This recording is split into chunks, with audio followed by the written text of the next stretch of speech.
আসসালামু আলাইকুম। শুরু করছি। নিষিদ্ধ চাহনা পর্ব ৪৭ থেকে ৫২। লেখিকা সারা চৌধুরী। মাধা বা মাদাহ অঞ্চল হাত্তা শহরের একেবারে কোল ঘেঁষে গড়ে ওঠা ওমানের সীমান্তের একটি ছোট্ট শহর। পাহাড়ি অঞ্চল, যেখানে কোনো পুলিশ বা চেকপোস্টের আনাগোনা নেই। অপরাধীদের বেশিরভাগেরই গোপন ঘাঁটি এই মাধা। সাফা মাত্র বেরিয়ে এসেছে নিজের ঘর থেকে। সন্ধ্যায় বার-এ একটা মিটিং আছে। আগামীকাল বাচ্চা পাচার করবে ওমানে, সেখান থেকে রাশিয়া। সাফার পরনে ব্ল্যাক শার্ট আর জিন্সের প্যান্ট, হাঁটুর কাছ থেকে অনেকখানি ছেঁড়া, চুলগুলো ছেড়ে দেওয়া। সাফা নিজের হাতে থাকা অ্যাপেল ওয়াচ-এ টাইম দেখে ৪টা ১৯। কিন্তু এখন মনে হচ্ছে রাত হয়ে গেছে। সাফারা যে বাড়িতে থাকে এটা মূলত একটা বস্তির মতো। এক একটা গলি এক এক দলের আড্ডা। সবার নিজস্ব আইডেন্টিটি আছে। আর যেহেতু সাফা ফাইজের লোক, সেহেতু সাফার কোনো চিন্তা নেই। সাফা একের পর এক গলি থেকে শীষ দিতে দিতে বের হচ্ছে। তবে কারোর চোখই তার দিকে নেই। যে যার কাজে ব্যস্ত। সাফা চলতে চলতে হঠাৎ রাস্তায় একটা লোককে পড়ে থাকতে দেখল। মাতাল ভেবে পাশ কাটিয়ে যেতে চেয়েও হাঁটু মুড়ে বসে চেক করতে গেল লোকটা আদেও জীবিত কিনা। হঠাৎ লোকটা উঠেই সাফার মুখে কিছু একটা স্প্রে করে দিল। সাথে সাথে পিছন থেকে কেউ একজন এসে সাফার মুখ চেপে ধরল। সাফা কোনো চিৎকার করার আগেই বেহুশ হয়ে গেল। মাধা অঞ্চলটি ছোট ও জনসংখ্যা কম হওয়ায় এখানে মানুষের আনাগোনাও কম। তবে আন্ডারগ্রাউন্ডে অনেক লাইসেন্সবিহীন বার আছে, যেখানে চলে রাতভর জুয়ার আড্ডা, পতিতা বিক্রিসহ নানান অনৈতিক কার্যক্রম। সাদি বারের স্টুলে বসে আছে। মাথায় তার চিন্তার রেখা। সময় গড়াচ্ছে, কত মানুষ আসছে যাচ্ছে, তবে যাদের দরকার তারা নেই। সাদির সামনেই বসে আছে সাদির হায়ার করা পার্সোনাল সিকিউরিটি অ্যাসিস্ট্যান্ট। ছেলেটা দুবাই এর, তবে খুব বিশ্বস্ত। ছেলেটার চোখ ও এক দণ্ড স্থির নেই। নিজের বস এর কাজ কমপ্লিট না করা পর্যন্ত তার নিজের মনে শান্তি লাগবে না। তার এসব জায়গা সম্পর্কে প্রচুর ধারণা। কিছু বছর আগে ডিটেকটিভ টিমের একজন সদস্য ছিল সে। সাদি বসে রইল একইভাবে, মুখে মাস্ক দেওয়ার জন্য তাকে চেনা যাচ্ছে না। তবে বেশ চিন্তায় সে। কোনোভাবে সে যাদের খুঁজতে আসছে তারা কি তার খোঁজ পেয়ে যাচ্ছে। সাদি ভাবনার মাঝেই পরপর কয়েকজন বারের ভিতরে ঢুকে একটা সোফায় গিয়ে বসল। সাথে একটা মেয়েও আছে। সাদি দূর থেকে দেখে ঈশানকে চিনে ফেলে। আগের চেয়ে মোটা হয়েছে। মোট ৬ জন তারা এখানে। সাদি খুব ভালো করে দেখল, দেখার পর বুঝল মেয়েটা ফারজু। ঈশান, ফায়াজ, জাহিন আর বাকি দুজন অচেনা। হয়তো ক্লায়েন্ট, নয়তো ওদের দলের কেউ। সাদির সাথে কানে থাকা ব্লুটুথের মাধ্যমে তার দুজন সঙ্গীকে ইনফর্ম করে দিল ওদের উপর নজর রাখার জন্য। সাদির কোমরে শার্টের নিচে গুজে থাকা গান এর দিকে একবার তাকাল। তারপর উঠে দাঁড়াল স্টুল থেকে। সাফা চোখ মেলে তাকিয়েছে। এতক্ষণ দুজন মিলে তাকে অনেক মিটিয়েছে। সাফার গাল কেটে গেছে। চুলগুলোও কেমন জটলা পাকিয়ে আছে। সাফা কথা বলতে পারছে না। লোহার চেয়ারের সাথে বেশ শক্ত করেই বেঁধে রাখা হয়েছে। কোমর পা সব জায়গায় দড়ি দিয়ে শক্ত করে বাঁধা। চেয়ারের ৪ পায়ের সাথে বৈদ্যুতিক তার ফিট করা। সাফাকে মারতে থাকা দুজন নারী পুরোপুরি দাঁড়িয়ে আছে রোবটের মতো। সাফা এত মার খাওয়ার পরেও চিল্লিয়ে বলে উঠল, কোনুকু বাচ্চা, আমারে এখানে এসেছিস, বল সামনে আয়। সাথে সাথেই পাশে দাঁড়িয়ে থাকা একজন মহিলা গার্ড হাতে থাকা লাঠি দিয়ে চটাং করে বাড়ি মারল গায়ের জোরে সাফার ঘাড়ে। সাথে কুকরে উঠল সাফা। তবে তেজ কমল না, যেন আরও বেড়ে গেল।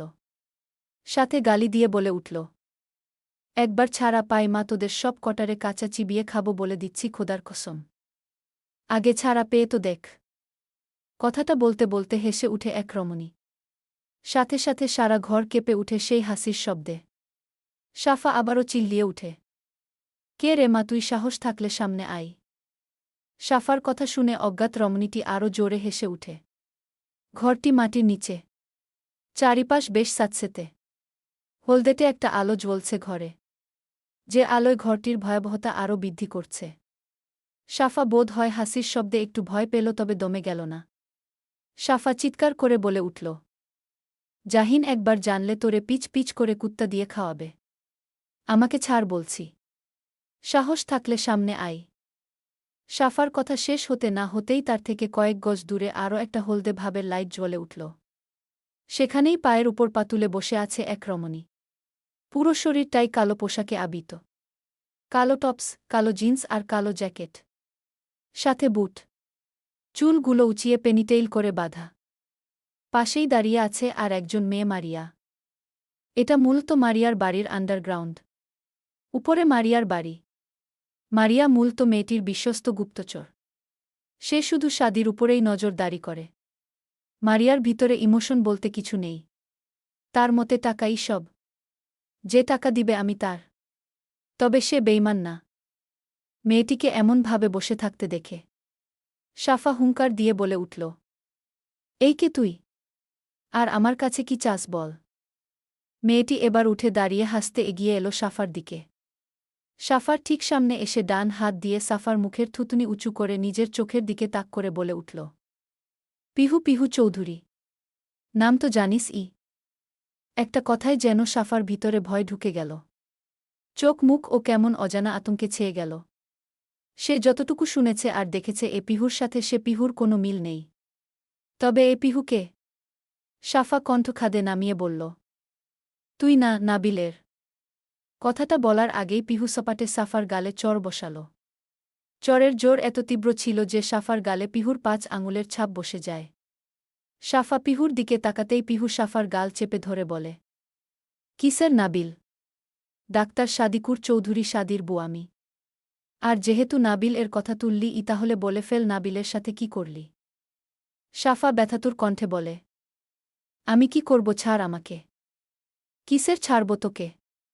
তুই আমার বেস্ট ফ্রেন্ডকে মেরেছিস। তোকে ছাড়ব অসম্ভব। আমি মেরেছি মানে? পিহু এবার সাফার চুল ধরে বলে উঠল, তুই তো মেরেছিস, ও তো কষ্ট দিয়ে, ও তো নির্মমভাবে ওকে। তোকেও মারব আমি এভাবে। পিহুর কথায় সাফা জোরে হেসে উঠে। তারপর হাসতে হাসতেই বলে, প্রথমে তোকে চালাক ভাবছিলাম। আসলেই তুই বোকা। আমি তো মেন টার্গেটকে মারি না রে সোনা, আমি তার পরিবারকে খতম করি। যেমন জেরিনের। সাফার মুখ দিয়ে কথাটা বলার সাথে সাথে পিহু মারিয়াকে ইশারা করে সরে দাঁড়ায়। সাথে সাথে মারিয়া সুইচ চাপ দেয়। আর সাফা ইলেকট্রনিক শক খেতে থাকে। কিছুক্ষণ পর সাফাকে ছেড়ে দেই। সুইচ অফ করে। এত শট সহ্য করেও সাফা দাঁত কিরমির করে বলে, মা জাহিন একবার জানুক তোর কপালে শনি দাকিয়ে ছাড়বে। আমারে কারেন্টের শক দেওয়া। পিহু কিছু বলে না। চুপ করে চেয়ারে গিয়ে বসে কিছুক্ষণ ভাবনা চিন্তা করতেই মনে পড়ে যায় সাদির সেই ফাইলের কথা, যেখানে স্পষ্ট বলা ছিল যে কিরিনা নামের মেয়েটা দলের একজন সাধারণ সদস্য মাত্র, যে কিনা টাকায় কজ করে। কিন্তু হুট করে পিহুর মাথায় আসে আইএফএস করা কথা। সাথে সাথে উঠে দাঁড়িয়ে সাফার সামনে গিয়ে দাঁড়িয়ে বলে উঠে, আচ্ছা যা, তোকে আমি ছেড়ে দিব। তার আগে একটা প্রশ্নের উত্তর দে তো। খুব জানার জন্য মন উসকুস করছে। তুই কিন্তু বাঁচবি না আমাকে ছেড়ে দিলে, তোর কি জানের ভয় নেই? আর কি প্রশ্ন? জানের ভয় থাকলে কি তোকে ছেড়ে দিতে চাইতাম? প্রশ্নর উত্তর জানার পর মরেও শান্তি আছে। বল কি প্রশ্ন? এই যে তোদের দলের লোক মানুষরে খুন করে আইএফএস লিখে রাখে। আগে ভাবতাম এস এ সাফা। কিন্তু তোর নাম তো কিরিনা। তাজলে এই এস এ আবার কে? সাফা এবার ঠোঁট জুড়ে হাসল উচ্চস্বরে, তারপর হাসতে হাসতে ঠোঁটে বিদঘুটে একটা গালি দিয়ে বলে উঠল, তোকে আমি বিশ্বাস করি কিভাবে বলতো? সাফার কথায় ঠোঁট এলিয়ে হাসে পিহু। গাঢ় গোলাপি লিপ জেল দেওয়া ঠোঁট জোড়া হালকা হলদেটে আলোয় তেলের মতো চমকাচ্ছে। পিহু হেসে সাফার চুলের মাঝে হাত দিয়ে বলল, তুই জানিস মেয়েরা ইমোশনাল। আর আমি তো একটু বেশি। তাই বলে দে আর চলে যা। তোর কি জানের ভয় নেই? বললাম তো নেই।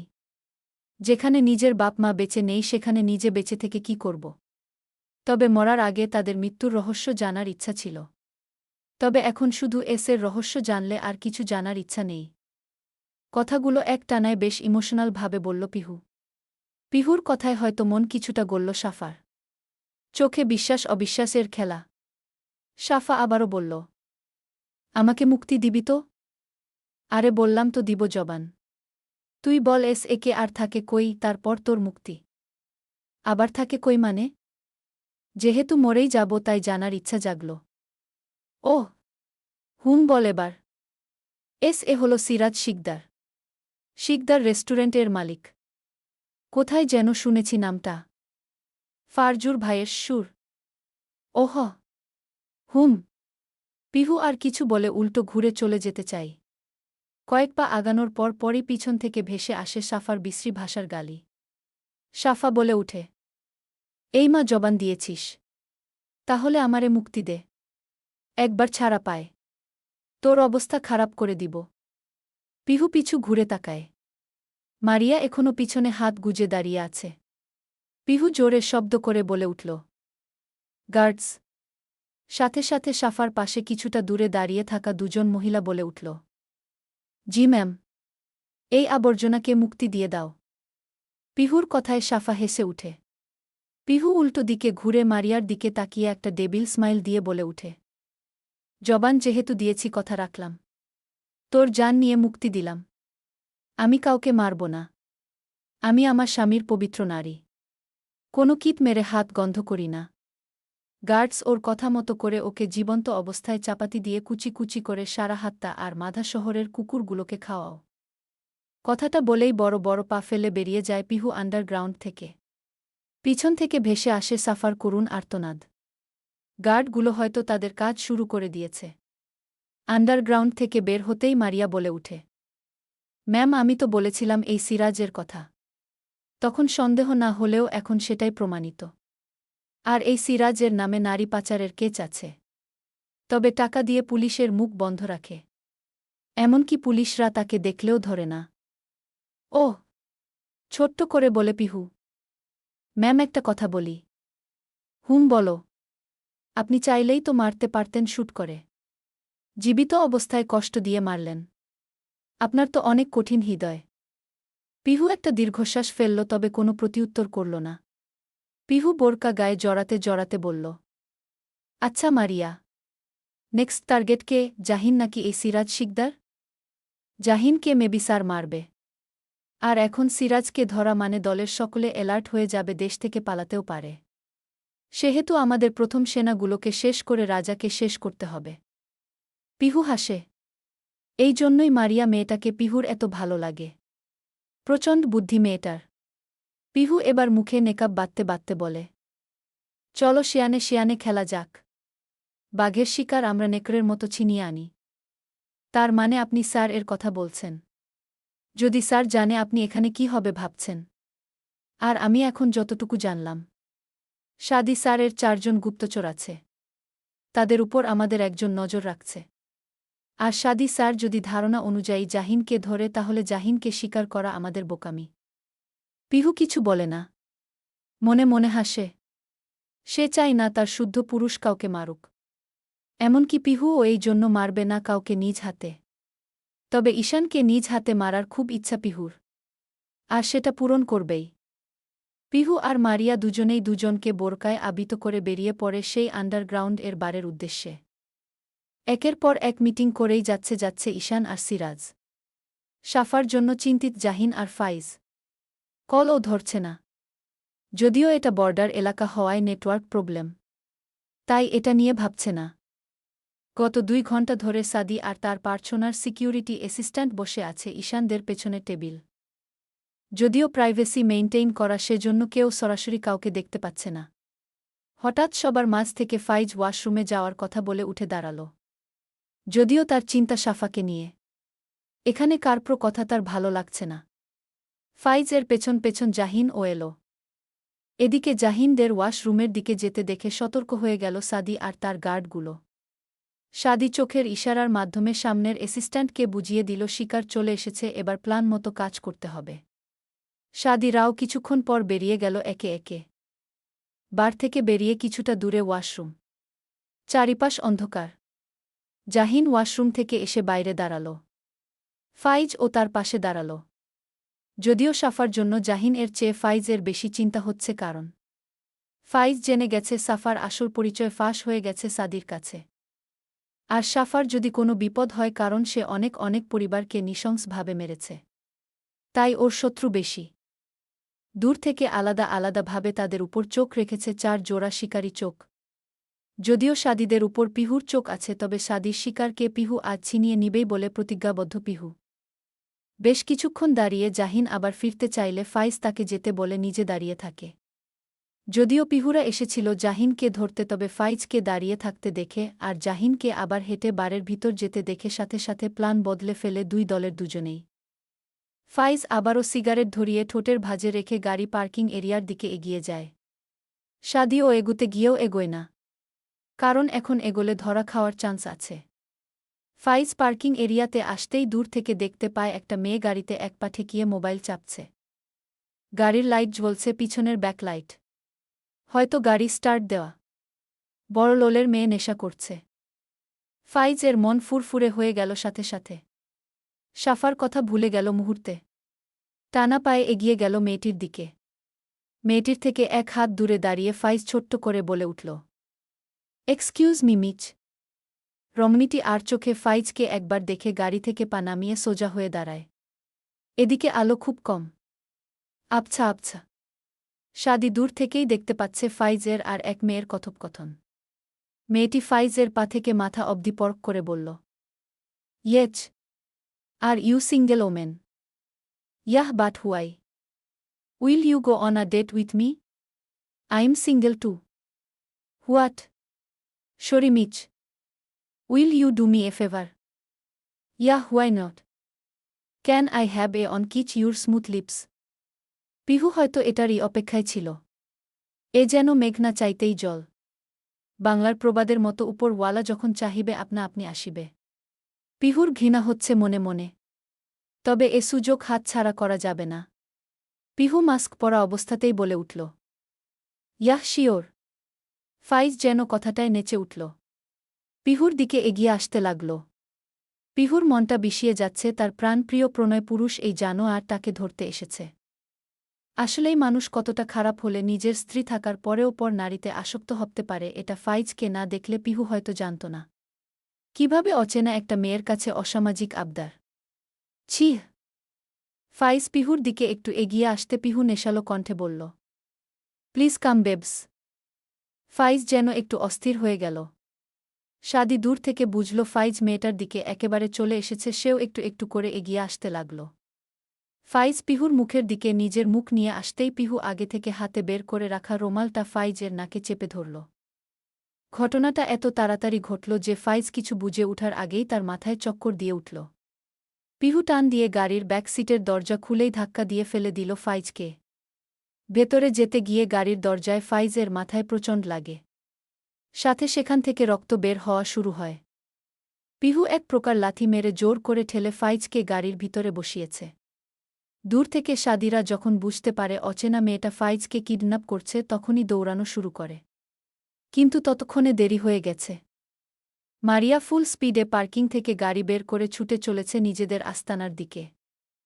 এদিকে শাদি তার অ্যাসিস্ট্যান্টকে বাকিদের উপর নজর রাখতে বলে নিজে গাড়ি নিয়ে বের হয় ওদের পিছু করতে। পিহু হাতে গ্লোভস পরছে। চোখে মুখে কেমন শান্তি শান্তি। পিছনে পড়ে আছে ফাইজ অজ্ঞান অবস্থায়।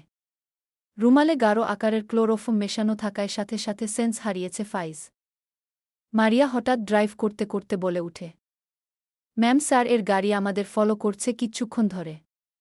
আমি শিওর হওয়ার জন্য উল্টো দিকে টার্ন নিয়েছি, তাও পিছু করছে।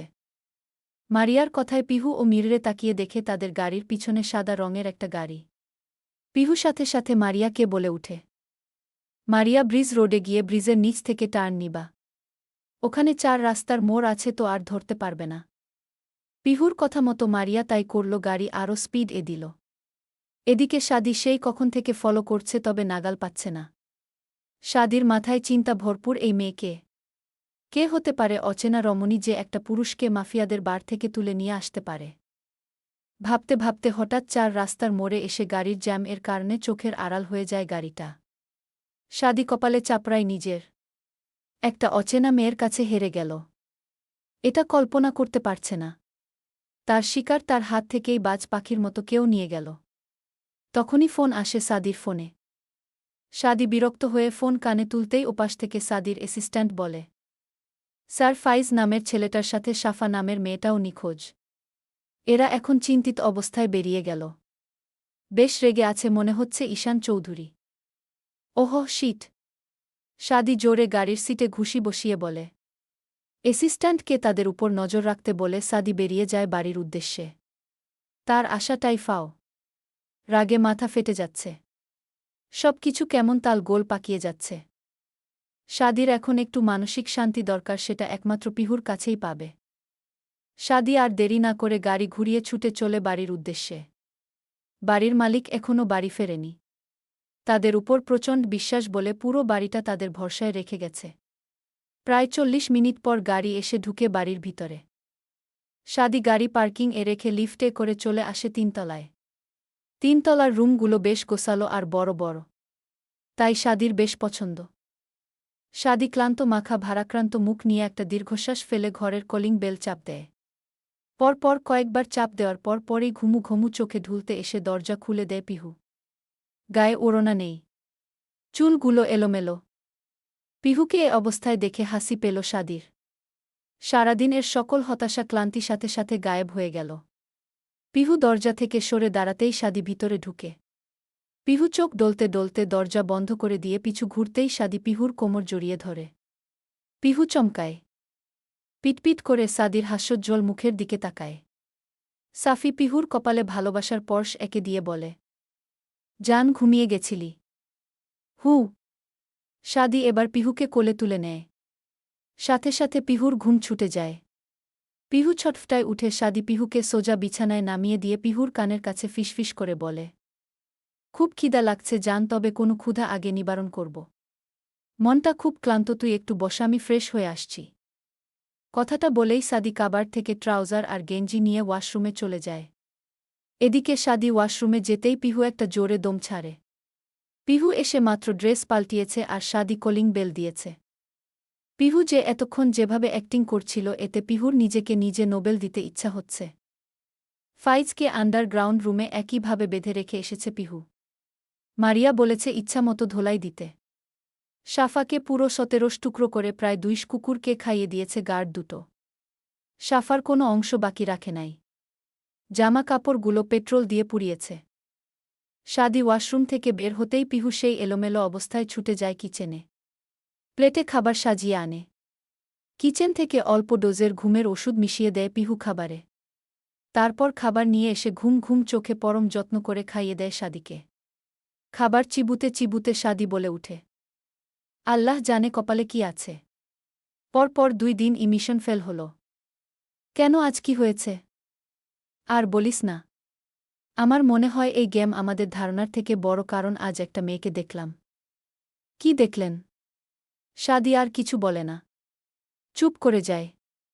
পিহুকে এসব বলা মানে ফাও ফাও মেয়েটার মাথায় চিন্তা দেয়া। খেতে খেতে সাদির চোখে ঘুম চলে আসে।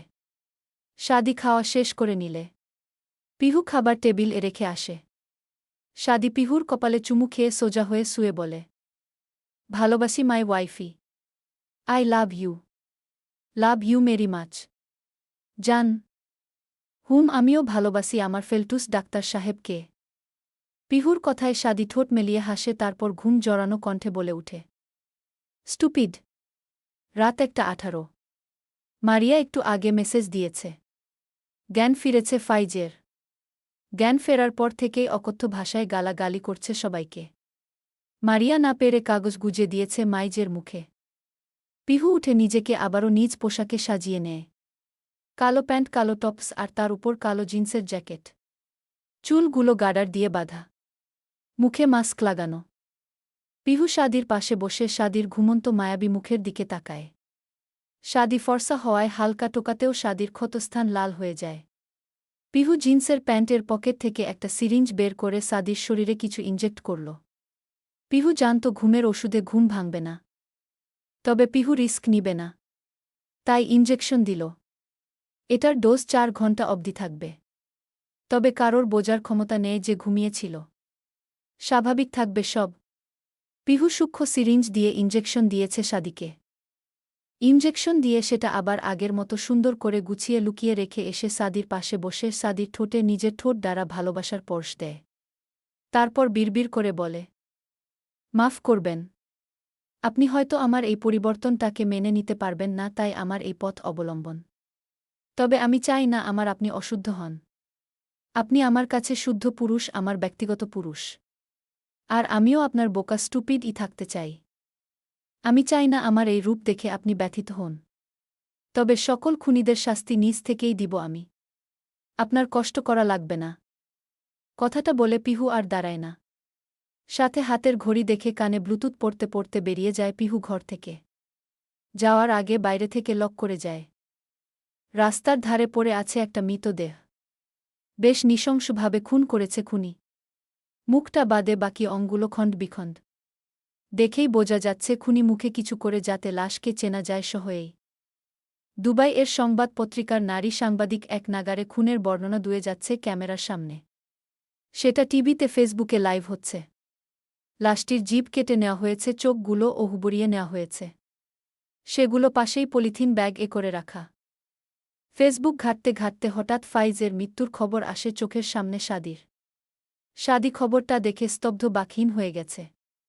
কাল রাতে তো ফাইজকে তার হাত থেকে কেউ একজন নিয়ে পালালো, আর আজ তার খণ্ডিত লাশ। শাদির মুখ দিয়ে কথা আসছে না, তাকিয়ে আছে ল্যাপটপের স্ক্রিনে। শাদি কোনো মতে পিহুকে ডাক দিল। পিহু! সাদি ডাকার সাথে সাথেই রান্নাঘর থেকে ছুটে এলো পিহু। পিহু আসতেই শাদি ল্যাপটপটা পিহুর দিকে ঘুরিয়ে ধরতেই পিহু আঁতকে উঠল। প্রচণ্ড ভয় পেল সে। শাদি পিহু ভয়ার্থ মুখ দেখে তাড়াতাড়ি স্ক্রিন অফ করে দিল। তারপর পিহুর দিকে তাকিয়ে কিছু বলতে যাবে তার আগেই পিহু বলে উঠল, আপনি এভাবে মেরেছেন? বলেই পিহু মুখে হাত দিল। চোখে মুখে ভয়। এদিকে শাদি কি করে বুঝাবে সে করেনি। শাদি কিছুক্ষণ চুপ থেকে দীর্ঘশ্বাস ফেলে বলল, এটা আমি করিনি। কাল আমার থেকে একে কেউ ছিনিয়ে নিয়ে গেছে। আমার থেকেও পাকা খেলোয়াড় সে। মানে? কাল যখন আমি ফাইজকে ধরতে যাব ঠিক তখনই একটা মেয়ে এসে ফাইজকে গাড়িতে করে নিয়ে চলে যায়। আমি ধরব বলে পিছু ধরেছি, তাও পারলাম না। পিহু আরও ভয় পাওয়ার নাটক করল। কাপা কাপা কণ্ঠে বলল, নিশ্চয় সে সাইকো, নয়তো এভাবে কাউকে মারতে পারবে না। চলেন আমরা ফিরে যাই, আমার ভয় করছে। পিহুর কথায় শাদি হাসল। তারপর হাত বাড়িয়ে পিহুকে কাছে টেনে নিয়ে পিহুর কপালে ভালোবাসার স্পর্শ এঁকে দিয়ে বলল, আমি বেঁচে থাকতে তোর কোনো ভয় নেই জান। আমার তো আপনাকে নিয়ে ভয়। পাগলি! যদি ওই মেয়ে আপনার কোনো ক্ষতি করে? শাদির অনিচ্ছা থাকা সত্ত্বেও মুখ ফসকে বলে ফেলল, আজ থেকে আমার টার্গেট ওই মেয়েকে খুঁজে বের করা। কিভাবে পাবেন? সিক্রেট এজেন্ট লাগিয়েছি। খুব তাড়াতাড়ি খুঁজে পাব। তুই চিন্তা নিস না, কোনো ভয় নেই। পাপীদের শেষ করেই যাব এখান থেকে। পিহু আর কিছু বলল না। কিছুক্ষণ বসে থেকে উঠে এলো রান্নাঘরে। রান্নাঘরে এসে একটা ভিলেনি হাসি দিয়ে বিড়বিড় করে বলল, যারে খুঁজতে এজেন্ট লাগালেন মিস, তার সাথেই বললেন, বাহ, আপনার বুদ্ধির বাহবা দিতে হয়। কথাটা বলে পিহু হাসল। তারপর শাদির মতোই মুখ গম্ভীর করে বলে উঠল, স্টুপিড! পিহু আবারও হেসে উঠল শব্দহীন হাসি। পিহুর চোখের সামনে ভাসতে লাগল কাল রাতের সেই ঘটনা। পিহু রান্না করতে করতে ডুবে গেল সেই রাতের কল্পনায়। মারিয়াদের বাড়ির সামনে সবে মাত্র গাড়ি থেকে নেমে সোজা আন্ডারগ্রাউন্ড চলে এসেছে পিহু। মুখে মাস্ক, চোখে কালো সানগ্লাস, কপালে ছোট্ট একটা কালো টিপ। পিহু হেঁটে এসে সোজা নিজের চেয়ারে পায়ের উপর পা তুলে বসল। পিহুর সামনেই বাধা অবস্থায় পড়ে আছে ফাইজ। চাবুক দিয়ে পেটানো হয়েছে একে। পিহুর এক স্টাইল মারতে ভালো লাগে না, তবে চিহ্ন রাখতে ভালো লাগে। পিহুর দিকে ফাইজ এক দৃষ্টিতে তাকিয়ে আছে। তখনও মাস্ক পরা ছিল, এখন ও মাস্ক পরা, তাই ফাইজের চিনতে অসুবিধা হয়নি। ফাইজ চোখ বড় বড় করে কিছু বলতে চাইল, তবে মুখ বাধা থাকায় কিছু বলতে পারল না। পিহু আর যাই হোক কারোর মুখে আঘাত করে না, তবে পাপর সর্বোচ্চ শাস্তি দিবে সে। পিহু ইশারা করতে একজন মেয়ে গার্ড মুখের বাঁধন খুলে দিল ফাইজ এর সাথে সাথে ফাইজ বিশ্রী ভাষায় গালি দিয়ে বলে উঠল, এই কে তুই? আমাকে ধরে আনার সাহস কই পেলি তুই? পিহু তাচ্ছিল্য হাসল। তারপর হাসি মুখে উঠে দাঁড়িয়ে চোখের চশমাটা খুলে মারিয়ার হাতে দিল। তারপর ফাইজের দিকে এগিয়ে গিয়ে ফাইজের চারিপাশে চক্কর দিতে লাগল। পিহুর চোখ ও যেন হাসছে, হালকা করে কাজল দেওয়া চোখ জোড়া অসম্ভব সুন্দর লাগছে। পিহু ফাইজ এর সামনে দাঁড়িয়ে ফাইজের মাথার চুল ধরে নিজের দিকে ফিরিয়ে চোখের দিকে তাকিয়ে বলল, IFS এর বংশধর ফাইজ শিকদার ওরফে সিরাজ শিকদার এর মেয়ে জামাই। বলেই হেসে উঠল পিহু। পিহুর হাসি দেখে ফাইজ ছাড়ানোর জন্য ছটফট শুরু করল। চোখ মুখ রাগে লাল ফাইজের। সেভাবেই বলে উঠলে, এই মা কে রে তুই? আমার কাছে কি চাস? ছাড় আমাকে, তোরে আজ খেয়ে ছাড়ব মা। ফাইজের বলাও শেষ, সাথে সাথে গায়ের সমস্ত শক্তি দিয়ে পরপর দুটো সপায়ে চড় বসাল পিহু ফাইজের ডান গালে। চড়গুলো এতই শক্ত ছিল যে সেই জায়গা ফেটে রক্ত বের হতে লাগল। পিহু দাঁত কিরমির করে বলে উঠল, মুখের ভাষা ঠিক কর, নয়তো তোর জিভ টেনে ছিঁড়ে ফেলব জানোয়ার। এত জোরে চড় খাওয়ার পর ও ফাইজ মুখ তুলে বলে উঠল, কে তুই? মাস্ক খুল, মুখ দেখা, একবার ছাড়া পাই তোকে ধ্বংস করে দিব মা। ফাইজের কথায় আবারও তাচ্ছিল্য করে হাসল পিহু, তারপর গায়ের জোরে ফাইজ এর দুই পায়ের মাঝ বরাবর নিজের বুট জুটো পরিহিত অবস্থায় লাথি দিয়ে বলে উঠল, বোকা তুই করবি আমাকে ধ্বংস? তাহলে শুনে রাখ। পিহু পা দিয়ে আরও জোরে আর একটা লাথি দিল। ফাইজ কুকরে উঠল প্রচণ্ড ব্যথায়, তবে পিহুর মনে মায়া হল না।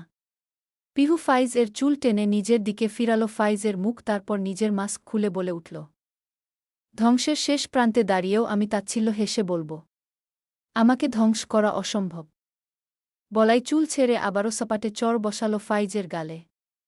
ফাইজ নিজের অন্ডকোষের তীব্র যন্ত্রণা আর পিহুর মুখ দেখে জ্ঞান হারানোর অবস্থা, তবুও কাপা কাপা গলায় বলে উঠল, তো তুই? পিহু হাসল, এতক্ষণে যেন পিহু অনেক শান্তি পেয়েছে। ফাইজ এর দিকে কিছুটা ঝুঁকে বলে উঠল তাচ্ছিলের সাথে, হ্যাঁ আমি। যাদেরকে মারলি তাদের আদরের মেয়ে, খুব আদরের। ভয় পেলি তুই? আচ্ছা ভয় পা, তবে আমাকে মোটেই তুই বলে সম্বোধন করে ঠিক করলি না। একটু হলেও মায়া দেখাতাম, আর নাহ গুড বাই। বলে পিহু উঠে সোজা হয়ে দাঁড়িয়ে ঢঙ্গি স্টাইলে হাত নাড়িয়ে বাই জানিয়েই নিজের মধ্যে কঠিনত্ব এনে পিহু ঘুরে মাস্ক পরতে মারিয়াকে বলে উঠল, এর কিডনি লিভার হার্ট সব কিছু মাছের দিবে, আর বাকিগুলো খণ্ড করে রাস্তায় সাজিয়ে রাখবে। মাথাটা আস্ত থাকবে, চোখগুলো জীবিত অবস্থায় তুলবে, আর জিভ আর ওর সব মেয়েদের নষ্ট করার যন্ত্র, যা আমি এক লাথিতেই নষ্ট করেছি, সেটাও কাটবা ও জীবিত থাকতে। বলেই পিহু হনহনিয়ে বের হয়ে গেল। পিহুর পিছন মারিয়া ও চলে এল, গার্ড নামক রোবটদের কাজ বুঝিয়ে দিয়ে। আর তারা তাদের কাজে লেগে গেল।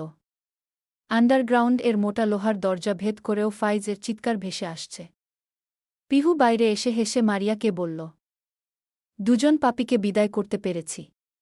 এরপর target direct shoot and fire, just only on Jahin রে আমি নিজ হাতে মারব। Okay ma'am. পিহুর ধ্যান ভাঙে সাদির ডাকে। এতক্ষণ কল্পনায় এতটাই ডুবে ছিল যে সাদি কখন এসে তার পাশে দাঁড়িয়েছে পিহুর জানা নেই। সাফি আবারও বলে উঠে, এই স্টুপিড। পিহু চমকে উঠে সাথে সাথে বলে উঠে, জি বলেন। সাদি ভ্রুকুচকে বলে উঠে, কি ভাবছিল এত মনোযোগ দিয়ে? পিহু কোনমতে নিজেকে স্বাভাবিক করে মুখে জোর করে হাসি এনে বলে উঠল, কই কি ভাবব, এই তো রান্না করছি তাই হয়তো।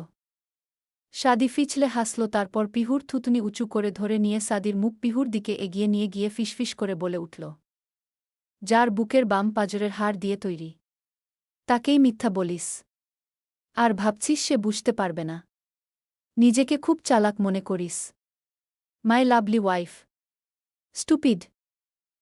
মানে কি বলছেন আপনি? পিহুর কাপা কাপা কণ্ঠে সাদি ঠোঁট মেলিয়ে হাসে। পিহুর কপালে দীর্ঘ একটা চুমু খেয়ে হেসে বলে উঠল, স্টুপিড। সাদি আর দাঁড়ায় না, দ্রুত পায়ে কিচেন ছেড়ে বেরিয়ে যায়। পিহু ও আর কিছু ভাবে না। পরবর্তী মিশন নিয়ে ভাবতে হবে এখন তার। তবে পিহু আর চাচ্ছে না এভাবে খুচরোভাবে মারতে সবাইকে, একসাথেই তাদের পাপের শাস্তি দিয়ে এদেশ থেকে চলে যেতে চাচ্ছে পিহু। কারণ এদেশের মানুষ টাকায় বিক্রি হয়। কখন দেখা যাবে তাদের লোকই তাদের উপর হামলা করছে।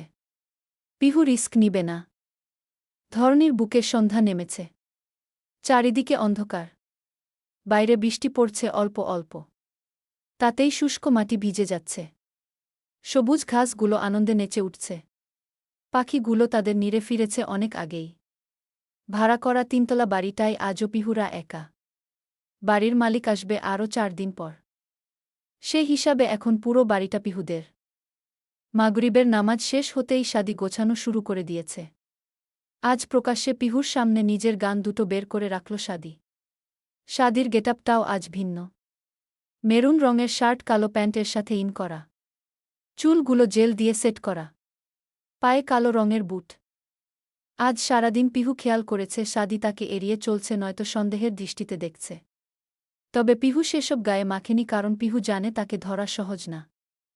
সাদি গান দুটো কোমরে গুজে, মোবাইল আর ওয়ালেটটা নিয়ে পকেট ভরে পিহুর সামনে এসে কপালে দীর্ঘ একটা চুম্বন করল। এই কপালে চুম্বন করাটা সাদির একটা অভ্যাস পরিণত হয়েছে। আর পিহুর ও ভালো লাগে। সাদি পিহুর কানের কাছে গিয়ে ফিসফিস করে বলে, আজ সবগুলোকে মেরেই তোর সামনে আসব জান, নয়তো এই সাদির মুখ আর দেখবি না। I promise. সাদির কথায় পিহু কেঁপে উঠে। পিহু কিছু বলতে যাবে তার আগেই সাদি পিহুর মুখে হাত দিয়ে একইভাবে ফিসফিস করে বলে উঠল, হিসেস, দেখা হবে। সাদি আর দাঁড়ায় না, কানে ব্লুটুথ গুজতে গুজতে বেরিয়ে পড়ে। এদিকে পিহু বুঝতে পারে না দেখা হবে মানে কি। কোনো দেখার কথা বলছে। পিহুর আজকে সাদির ভাবগতি মোটেই ভালো লাগছে না। কেমন যেন অচেনা লাগছে সাদিকে তার কাছে। পিহুর চিন্তা আরও বেড়ে গেল যখন মনে পড়ল সাদি বলে গিয়েছে আজ সবাইকে শেষ করেই ফিরবে। তাহলে কি বড় কোনো ঝামেলা বাঁধবে? পিহু আবারও ভাবল, তাহলে মারিয়া তো ইনফর্ম করত, কয় কিছু বলল না তো। পিহুর ভাবনার মাঝেই পিহুর কল ভেজে উঠে। ফোনের রিংটোনটা পিহুর বড্ড চেনা। যদিও ফোন সব সময় সাইলেন্ট থাকে, তবে ঘরে থাকলে লাউড থাকে। পিহুর ভাবনার মাঝেই কল আবারও বেজে উঠল। রিংটনে সাদির ঘুম জড়ানো কণ্ঠস্বর। বউ, আমার বউ, শুধুই আমার। ভালোবাসি আমি, অসম্ভব ভালোবাসি। এক সমুদ্র ভালোবাসি। এ ভালোবাসার খেলায় সব সময় আমি জিতেছি বউ। খুব ভালোবাসি আমার স্টুপিড বুকে। খুব খুব। সাদির এই ক্ষুদ্র কথাগুলো ঘুমের ঘোরে বলেছিল সাদি। পিহু সেগুলোই রেকর্ড করে ফোনের রিংটোন সেট করেছে। পিহুর এই মানুষটার সব কিছুই ভালো লাগে। এই যে কণ্ঠটুকু, এতেই মনে হচ্ছে মানুষটা তার পাশে বসে আছে, তাকে আগলে জড়িয়ে ধরে আছে। পিহু ফোন রিসিভ করে কানে তুলে। সাথে সাথে মারিয়া উপাস থেকে ইংরেজিতেই বলে উঠে, ম্যাম শুনছেন? জি বলো। স্যার, আমাদের পিছনে লোক লাগিয়েছিল। আর একটু হলে আমি ধরে পড়ে যেতাম। মারিয়ার কথায় চমকে উঠে পিহু। উৎকণ্ঠা হয়ে জিজ্ঞাসা করে, তোমার কিছু হয়নি তো মারু?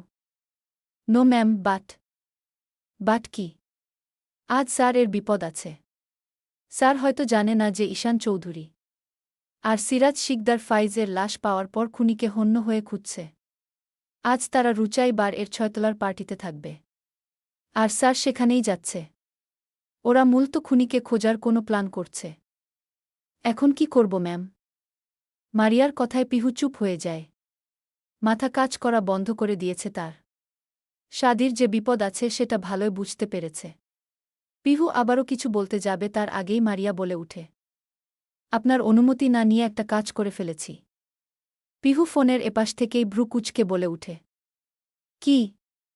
আসলে ম্যাম, সবাই যখন উপরে যাচ্ছিল বারের, তখন জাহিন নিচে একটা স্টলে দাঁড়িয়ে স্মোক করছিল। আর আমরা ওকে ওখান থেকে তুলে আন্ডারগ্রাউন্ড বন্দি করে রেখেছি।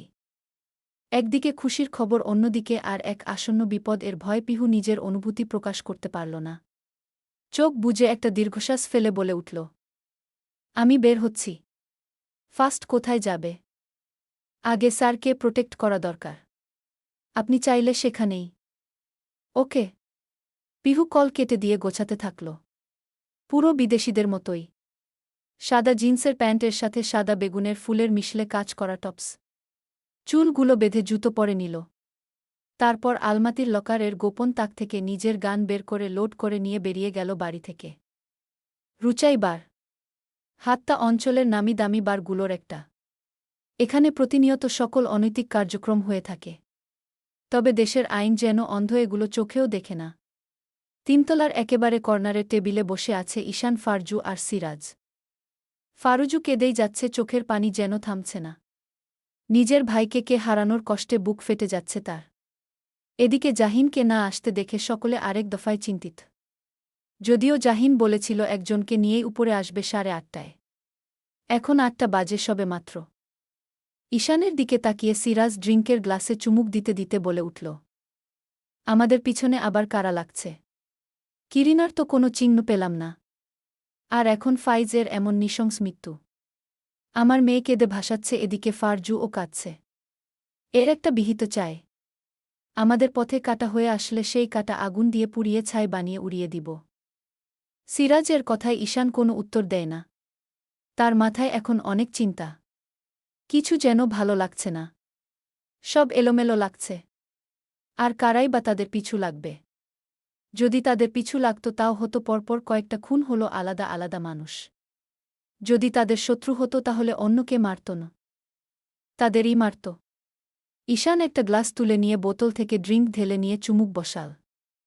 ঈশানদের থেকে কিছুটা দূরেই বসে আছে সাদি আর তার অ্যাসিস্ট্যান্ট। সাদি প্রতি মিনিটে মিনিটে নিজের হাত ঘড়িতে কোনো কিছুর লোকেশন দেখছে। আর সাথে চিন্তায় মাথায় ফেটে যাচ্ছে তার। ঈশানের এমন নিরস মুখ দেখে সিরাজ আবারও বলে উঠল, কি হলো, কিছু তো বলো। জাহিন এখন এলো না। মাথায় কিন্তু প্রেশার পড়ছে। আমারও কিন্তু করার কিছু নেই। কি করব আমি? জাহিন কই, দেখো তো, ওর জন্য বেশি টেনশন।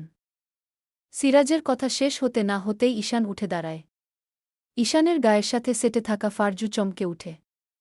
ঈশানের চোখ তার ঠিক কিছুটা দূরেই মেরুন রঙের শার্ট পরা ছেলেটার উপর। মাস্ক পরা থাকায় চোখ দুটো খুব চেনা চেনা লাগছে। ঈশান টেবিল থেকে বের হতেই সিরাজ ঈশানের হাত ধরে বলে উঠে, কোথায় যাও? ওয়েট, আসছি। ঈশান সিরাজের হাত ছাড়িয়ে কয়েক পা আগায় ছেলেটার দিকে। ছেলেটা এখনও তাকে খেয়াল করেনি। পকেটের বন্দুকটা দেখে নেয়। সন্দেহ ঠিক হলে আজই কেচ্ছা খতম। ছেলেটার থেকে কয়েক ফুট দূরে থাকতেই ছেলেটার চোখে চোখ পড়ে ঈশানের। সাথে সাথে ছেলেটা উঠে দাঁড়ায়। পরক্ষণেই বিকট আওয়াজে রুচাই বার এর 3 তলায় বোমা ব্লাস্ট হয় পরপর দুবার। হয়তো কেউ ইচ্ছা করেই ফিট করেছিল। ঝলসে যায় বারে থাকা প্রত্যেকটা মানুষ। শেষ হয়ে যায় তাদের গল্প, তাদের সকল খারাপ বুদ্ধি। আগুনে পুড়ে ছাই হয়ে যায় প্রতিটি দেহ। ছাই হয়ে যায় কত মানুষের ভালোবাসার খুনি। পিহুরা যখন রাস্তায় তখনই খবর পায় রুচাই বারে কোনো একটা সমস্যা হয়েছে, তার ভিতরে তার স্পাইগুলো একটু আগেই নখ দিয়ে বলেছিল সাদিরা আজ 6 তলায় না 3 তলার বারে আছে। আর তারাও সেখানে। তবে বিগত মিনিট 5 আগ থেকে সবার ফোন বন্ধ। মারিয়ার মাথায় যেমন চিন্তা তার উপর পিহুর বেশি চিন্তা। রাস্তায় যেতে যেতে কয়েকটা অ্যাম্বুলেন্স আর ফায়ার সার্ভিসের গাড়ি যেতে দেখল রুচাই বার এর রাস্তায়। পিহুর মনে অজানা একটা আশঙ্কা জমা হল। রীতিমতো ঘামছে মেয়েটা। মারিয়া গাড়ির স্পিড বাড়াল। ইতিমধ্যে গাড়ির ভিতরে থাকা স্পিকারে লাইভ খবর পাবলিশ করা হচ্ছে রুচাই বার এ বোমা বিস্ফোরণ। কথাটা শুনে পিহুর আরও বেশি চিন্তা করছে। পিহু মনে প্রাণে আল্লাহর কাছে দোয়া করছে তার শাদি যেন ঠিক থাকে। শাদি ঠিক থাকলে আল্লাহর কাছে আর কিছু চাইবে না পিহু। পিহুদের গাড়ি এসে থামে রুচাই বারের সামনে। প্রচণ্ড ভিড়। সাংবাদিক এ ঘেরা পুরো এরিয়া। পুলিশ সিল করে রেখেছে। পিহুরা ভিড় ঠেলে ভিতরে আসতেই স্তব্ধ হয়ে যায়। 3 তলা দিয়ে শুধু ধোঁয়া উঠছে। ফায়ার সার্ভিসের কর্মীরা আগুন নিভিয়ে ফেলেছে। ইতিমধ্যে কিছু মানুষের খণ্ডিত লাশ উদ্ধার করা হয়েছে। সেগুলোয় মূলত সাদা কাপড়ের উপর আলাদা আলাদা করে রাখা হচ্ছে। বেশিরভাগ মানুষই পুড়ে গেছে। তার ভিতরে অনেকের হাত পা ছিন্ন বিচ্ছিন্ন হয়ে চারিদিকে ছড়িয়েছে। আর কেউ কেউ বা অর্ধ পুড়েছে। পিহু নিজের কথা বলার শক্তি হারিয়েছে। হাত পা অসাড় হয়ে আসছে মেয়েটার। মারিয়া তাদের দলের সেই স্পাইগুলোর সাথে আবারও কন্ট্যাক্ট করা ব্যর্থ চেষ্টা করল। মারিয়ার আর বুঝতে বাকি রইল না বিপদ যা ঘটার ঘটে গেছে। সব কিছু শেষ হয়ে গেছে। মারিয়া পিহুর পাশে দাঁড়িয়ে পিহুর ঘাড়ে হাত দিল। পিহু কোনো কিছু চিন্তায় বিভোর। চোখ দিয়ে টপটপ করে পানি পড়ছে ওর। মারিয়া পিহুকে এনে এক সাইটে বসিয়ে দেয়। তবে পিহুর কোনো অনুভূতি নেই। কেমন যেন শূন্য হয়ে গেছে মেয়েটা। সব উদ্ধার কাজ শেষে যখন খবর এর হেডলাইন বের হল, হাত্তা শহরের নামকরা আন্ডারগ্রাউন্ড এর কুখ্যাত মানুষদের জনপ্রিয় রুচাই বারের 3য় তলা সন্ত্রাসী বোমা হামলায় বিস্ফোরিত হয়েছে। বারের ভিতরে উপস্থিত প্রায় 85 জন নারী পুরুষ নিহত হয়েছেন। 3য় তলার একজন মানুষের পুরোপুরি অক্ষত দেহ পাওয়া যায়নি। এমনকি আন্ডারগ্রাউন্ড এর মাফিয়া কিং লিওনার এব্রেন ও বোমা হামলায় নিহত হয়েছেন। সাথে পরিচিত অনেকেই। ধারণা করা যাচ্ছে যে তার কোনো শত্রু করেছে কাজটি। যাদের খণ্ডিত দেহাবশেষ পাওয়া গেছে, যদি আত্মীয় স্বজন থাকেন তাহলে নিজ নিজ ভিকটিমকে চিহ্নিত করুন। পিহু পুরো থেমে গেছে। যেন তাকে পুরোপুরি মেরে দিয়েছে। চোখের পলকও পড়ছে না পিহুর। মারিয়া পিহুর এমন চেহারা কখনো দেখেনি। পিহুর নৃশংস চেহারা দেখেছে, তবে এমন হেরে যাওয়া পিহুকে দেখেনি। যখন লাশ চিহ্নিত করতে একে একে সব যেতে লাগল, তখন মারিয়া পিহুকে বলল, তবে পিহু নড়ছে না। অজানা এক ভয় কুরে খাচ্ছে। যদি তার শাদী আর না থাকে, যদি তার শাদী এখানে লাশের ভিড়ে থাকে, তবে পিহু পিহু কি নিয়ে কি করে থাকবে পিহু তখন? মারিয়া পিহুকে নিয়ে উঠে দাঁড়াতেই পিহু মারিয়াকে জড়িয়ে ধরে হাউমাউ করে কেঁদে উঠে। মারিয়া হতভম্ব হয়ে যায় পিহুর আকস্মিক কান্নায়। পিহু কাঁদতে কাঁদতে বলে উঠে, এই মারু, আমরা যাব কেন ওখানে? তোমার স্যার নেই ওখানে, আমরা যাব না, বলে আরও জোরে কেঁদে উঠে পিহু। এতক্ষণের চাপা কষ্ট এখন চোখের পানির সাথে বের হয়ে আসছে। মারিয়া পিহুকে সান্ত্বনা দিতে পারল না, কারণ সে তো জানে শাদী সেখানেই ছিল। আর তার বের হওয়ার কোনো রেকর্ড নেই। এমনকি কেউই বের হতে পারেনি। যদি এখানে কোনো খণ্ডিত অংশ পায় তাহলে হলো, আর নয়তো ছাই হয়ে গেছে, এটা ভেবে ননকে বুঝ দিতে হবে। মারিয়া আবারও পিহুকে বলে উঠল, ম্যাম, আমি জানি স্যার ওখানে নেই, কিন্তু আমাদের তাও দেখা প্রয়োজন। কেন কেন দেখব আমরা? আমার শাদী ওখানে নেই। ওর কিছু হয়নি। কিছু হতে পারে না ওর। ম্যাম, আমাদের দলের দুজন ছিল, তাদেরকে একবার চিহ্নিত করে আসি, চলুন। পিহু আর কথা বাড়ায় না। মারিয়ার সাথে এগিয়ে চলে ভিড়ের মধ্যে দিয়ে ভিড় ঠেলে। সাদা কাপড়ের উপরের আলাদা আলাদা মানুষের খণ্ড খণ্ড অংশ রাখা হয়েছে, যার অধিকাংশই পোড়া।